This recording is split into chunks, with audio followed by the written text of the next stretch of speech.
Silent tactic is out. Great white is in. How does that affect this year's Kentucky Derby? Hey guys, I'm Marco D'Angelo for WagerTalk TV, and I'm going to tell you how this scratch affects this year's Kentucky Derby. Great White gained a spot on Wednesday morning when number 13, Silent Tactic, was scratched with bruised heels. Now, that moves Great White into the race. He is saddlecloth number 21 for betting purposes. He'll break from post 20 in the Kentucky Derby when a horse scratches, and in this case it was number 13. All the horses outside of him, starting with number 14, move inside one post position. So what does that do? Well, guess what? Number 18, Further Ado, now is breaking from post 17. Remember, post 17 is the post position that has never won the Kentucky Derby. So I'm sure anybody that's superstitious in the Further Ado camp, not so happy about that. But here's how it changes the race from a strategic standpoint and what's going to happen. Great White is going to have to leave from post 20. Being out there on the outside, he does have gate speed. He's going to leave to try to get position before they hit that first turn. So with him leaving, I expect him to leave hard and try to drop in behind the pace setter. Who's going to be that pace setter? Well, you're going to see moving along in this race, number 17 is going to be the horse that breaks out of there with the most speed when the gate opens. He will land on the front end. Now, that doesn't mean there's not going to be other speed. Number 4, Litmus Test, has only one choice. He's got to go forward, and he's got to go forward hard, or he's going to get swallowed up by that field of 20 horses. This is a horse that has to be on or near the lead. So they're going to leave hard with number 4. They're also going to leave hard with number 8, So Happy. Now, So Happy doesn't want the front end, but he wants to be in a position probably sitting 3rd, 4th, or 5th just off of those leaders. To do that, he's going to have to break out of the gate.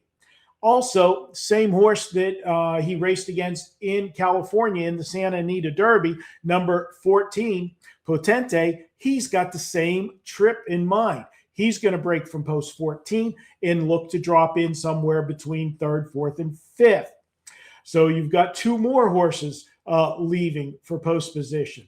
And let's not forget number 18, Further Ado, who, as I said, will be leaving from post 17 now. He's going to leave and look for position as well. He'll want to sit probably 5th, 6th, or 7th in the early going to make his move later. With all of that said, this guarantees, in my opinion, that we're going to get honest to fast fractions. I already thought we were going to get a speedy first half in this race, but this pretty much guarantees that we will see that.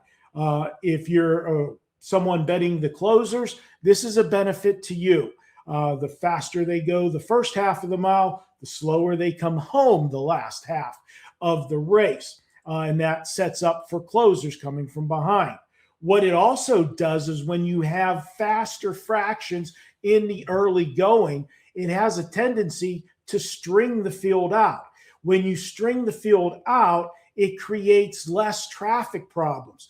Think about, the horses 1 to 20 being all clumped together, tightly bunched if they're going slow fractions. It makes it tougher to maneuver through the field because there's not going to be as many gaps. Think of it as riding a car and how many car lengths you're behind the car in front of you. If they're going fast, everybody's going to be spread out more, which means when a horse like Renegade stuck down on the rail is going to have a chance to get out and maneuver for better position when he wants to make his move. So I think this sets up for all of the stalkers and the closers to race well in this year's Kentucky Derby. So it may be a meaningless scratch moving in a 50-1 shot in Great White, but it changes the whole strategy of the race and how it's going to play out. Hey, I'm Marco D'Angelo. If you enjoy videos like this with information about the Kentucky Derby, hit the thumbs up button. It really helps the channel out. And if you want to make sure you never miss a video with information like this, there'll be breaking news all week leading up to the Kentucky Derby. Hit the subscribe button. You won't miss a video. We'll notify you every time there's a new video. Also, check out our big Kentucky Derby preview show.